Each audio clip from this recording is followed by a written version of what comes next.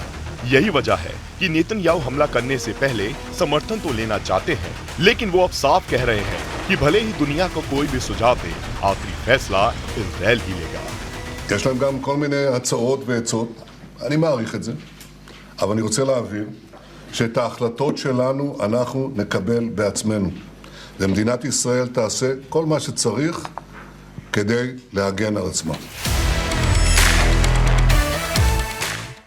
Israel की सेना पहले से ही युद्ध के मोड में है।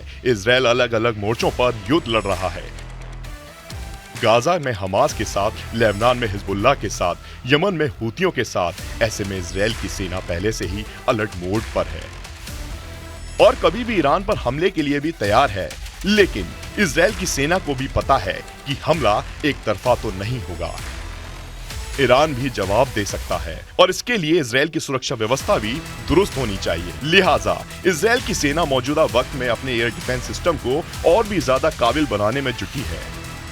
We allow ourselves not for a long time to be satisfied from what we see, and we are preparing ourselves for the next time, debriefing the mission and seeing how could we prepare ourselves for the next attack if it would come.